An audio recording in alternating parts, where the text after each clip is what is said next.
my name is Tim Seabourne, and I'm the Managing Director of my own consultancy, Seabourne Lee Limited. And we've been in operation just about a year or so. And for the previous 25-30 years, I've been involved in L&D, first of all, and then in HR operations. And really from 1998, and more extensively in the last couple of years, there's been a focus in a lot of my work in the Middle East and in the Gulf region. I first went out to Dubai with Honda in 98, and I've just spent pretty much 2 years in Abu Dhabi and in Saudi Arabia on a major consultancy job. And I really wanted to talk today about the Gulf region, the changes that are happening in the Gulf region and the impact that they're having on HR, and where I feel that HR in its own development, where I feel that is in 2016 in the Gulf region, because there's no doubt an enormous amount of changes in the last 20 years, and I think there's lots of changes still to come.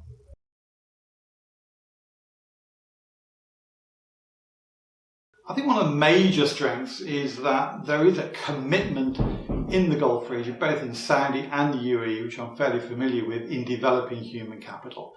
These are governments who have come out for many years now and said that a well-educated local workforce is the future to their development and the future to diversifying their economies away from oil wealth.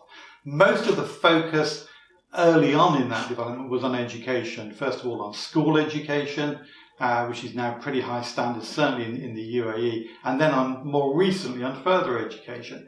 So when I was living in Abu Dhabi, for instance, NYU was the latest campus to open in Abu Dhabi, and it's joining the Sorbonne, London Business School, INSEAD, various organisations, internationally known organisations who have set up campuses in the Gulf region.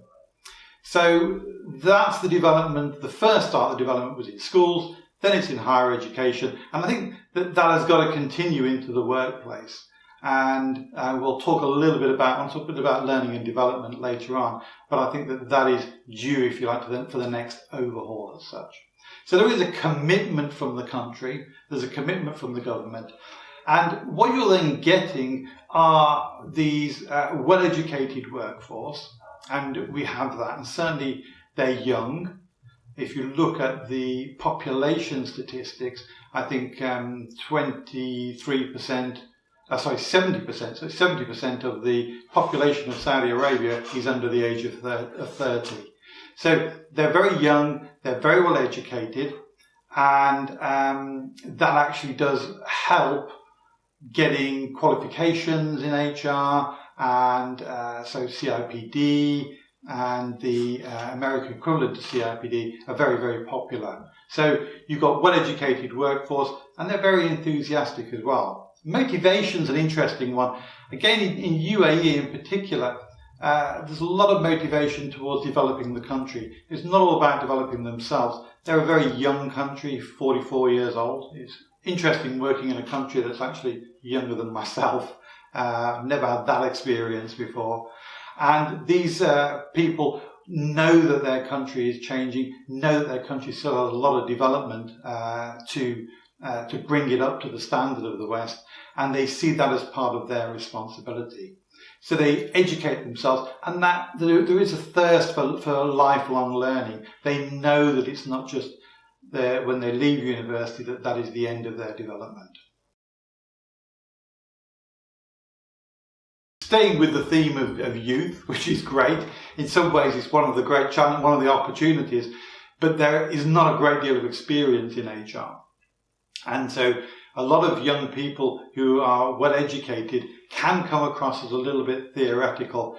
And there is an element of fear of change as well that I find in the region, in that they know what to do, but if it becomes a little bit difficult internally, maybe politically difficult, then it can be quite a challenge to get those projects implemented. And I'll give you a couple of examples of that. When I was in the UAE, I came across 2 projects, one of which had been talked about related to e-learning, and that's been talked about for 2 years, and one of which had been regarding executive coaching that had been talked about for 4 years. And a lot of the pre-work had been done on these, but there'd been no actual launch before I came along. And that was due to a lack of experience of launching HR change projects, and also a bit of a lack of confidence because they just haven't got that level of experience to go out into the business. Many of whom in the business, many of those people were more experienced than them. So they haven't got the confidence to go out and sell these to the business and actually push the button and launch it. And that to my mind is one of the biggest challenges. So while a young, enthusiastic, well-educated workforce is a positive, that lack of experience is a negative. I think that's really why I was there as an advisor on both projects, and they tend to bring in experienced advisors from the West to come in and help them and point them in the right direction. It's a temporary issue, and I'm sure it's one that will change. But if I could give them anything, some of these young people, it would be confidence. I'd love to give them more confidence just to have a go. Doesn't matter if it fails. But then again, there's cultural issues in all of that. So it's easy for me to say. I think one of the other big challenges now is the reduction in the oil price. And that is no doubt putting challenges onto businesses. And businesses are looking at their projects, and HR projects are no different to anything else. And a lot of these improvement projects are being cancelled, whether I'm aware that HRMS implementations, so some of the big ticket items, they're being put on the back burner while the oil price remains low. And there is an element of that you get in that region, a bit of a, if you like, a boom and bust mentality. When the oil price goes down, this region is so heavily dependent on oil, more so in Saudi than in UAE, but really in both of those particular markets. So those are some of the challenges that HR is facing at the moment. I think HR, if I'm honest, again, going back to some of the points I made earlier about it being they tend to be quite young teams. HR is seen by the rest of the business as a little bit underdeveloped, and there's a lot more experience from what I've seen in other parts of the business, in finance, in sales and marketing, in legal. Those are the sort of departments that I've worked with, and they tend to see HR as being, well, good for the transactional HR, so good for the processes, good for the policies, but when it comes to actually supporting their business, there's less value add from HR than they would, and they're looking for a lot more of that type of thing. A lot of HR departments, certainly in the UAE company where I worked, there was the HR business partner model.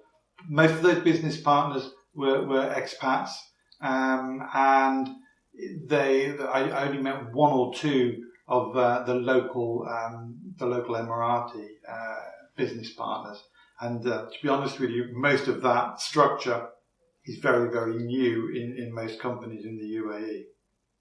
With these new companies in a new country, there's obviously been a lot of focus on talent acquisition. And the rest of the business rely, of course, on HR for talent acquisition. And I've been involved previously in startup businesses and in young, fast-growing businesses. And whatever they talk about HR, yes, they want their performance management, they want their talent management, but most of all, they want their staff and they want them quickly. And certainly that is the case in the Gulf region. So talent acquisition is a little bit further advanced, and there is a lot of pressure from the business on that. But of course, anybody in HR knows that the one thing that the business really want is the people that they want. Okay, so HR will have an opinion and HR will have input, but they'll really know the people that they want. And one thing we haven't talked about yet is Emiratisation and Saudization, because those two programs that are imposed on HR from the government, those two programs really dictate to a certain extent who HR can actually employ. And sometimes there's a little bit of pressure I've seen from the business saying, well, actually, I want to employ this expat. I want to bring in these skills from abroad. And HR having to say, look, we've got Emiratisation targets and we've got Saudization targets. And at the moment, those targets are getting tougher and tougher to meet. When I was in the UAE, I was working in a business that had 50% Emiratisation. Every time we hit the target, that target came up from the government and was a higher target. In Saudi, it's getting even stronger.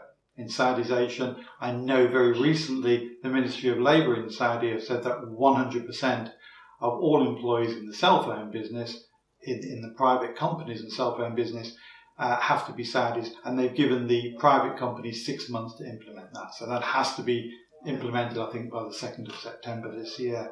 Now, that will move the focus of that HR team purely onto the changes that are needed to get the right quality of people in there. So that will change their remit and their focus, and there's no doubt that other work that they're doing for the rest of the business is going to suffer. And of course, there's very little time then for other HR improvement projects if you keep getting these dictates down from on top. Talent management is not really very well developed, and again, it's an HR program, it's a change program, so all the things that I've mentioned before about the lack of experience of implementing change programs in these markets is just as relevant to talent management. But there's also one or two cultural issues as well. Culturally, in the Arab culture, publicly identifying one person as doing a job better than the other person is difficult. It is difficult to do that. It's okay to do it privately. So performance management in many ways works quite well as long as it's one-on-one between the manager and the employee. But when you're putting that out into the open and people are saying, well, this person is actually on a talent management program and therefore they're on track to achieve something, or they're on a specialist management development program and they're destined for the top. Publicly, that is a bit of a problem within much of the Arab culture. And so that does hold back talent management programs. I had some interesting conversations about assessment centres over there. And again, for the same reason, people don't like assessment centres. They don't like other people saying, well, actually, we judge this person as better than that person, and that will become public knowledge. So that holds back talent management. Unfortunately, I actually think talent management is one of the most important things that they're going to have to develop in the region. Again, going back to what I said about emiratisation and Saudization, there's going to be people who are going to be put into positions in organisations, in HR departments, who are not going to be fully formed, not going to be fully ready to take those challenges. And while I've said, be brave, take a risk, do some implementation, don't be afraid of making a mistake, there's going to be people who are going to need further development and ongoing development. And I always think a targeted talent management program is ideally suited for that. My worry is that I haven't seen any talent management programs out there that are operating effectively, especially those ones that target the high performers and put them on a specialist development program. One of the things I also haven't seen linked into that, I haven't seen programs such as global mobility programs. Again, for the same reason, there are cultural difficulties in that. There are cultural difficulties, certainly in Saudi, in terms of training women alongside men. And that was an issue that I came across when I was working with the Saudi company on putting a management development program together. I was quite clear. I wanted a talent management, I wanted a development program, I wanted people developed alongside each other where they can learn from each other, they can learn from other cultures as well. But that's easier said than done. Things are changing, things are certainly changing politically in Saudi, but you've got to be patient and you've got to do things slowly. If you try to rush things in these markets, then they'll fail. And you could cause yourself problems, certainly as an advisor coming into these countries.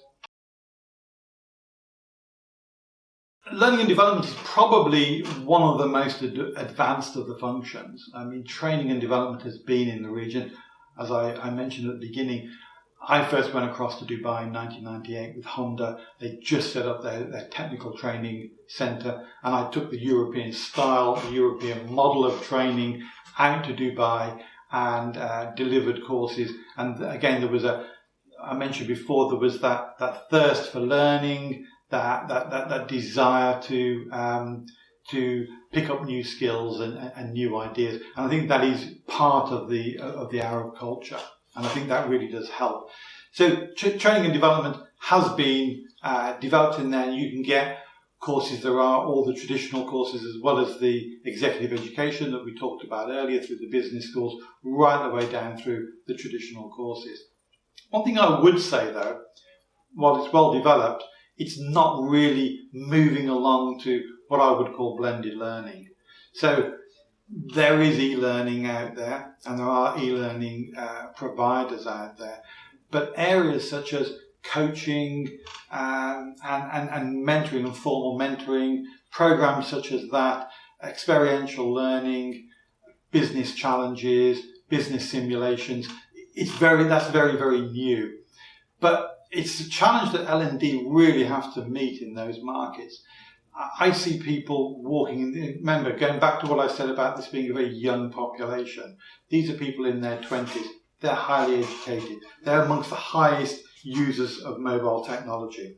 It's not unusual to see 25, 26-year-olds walking into a training course with their 3 mobile phones and walking out of the training course with an enormous binder with 1,000 pages, and you wonder if they're ever going to use that. So the training methods are still very traditional, but the people who are receiving the training are amongst the real early adopters of new technology. And I think some of the training providers need to catch up a little bit on that.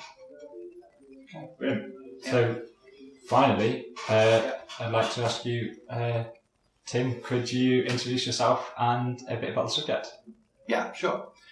My name is Tim Seabourne. I'm the Managing Director of Seabourne, which is my own management consultancy, and we focus on training and development and also on HR consultancy, HR operations consultancy.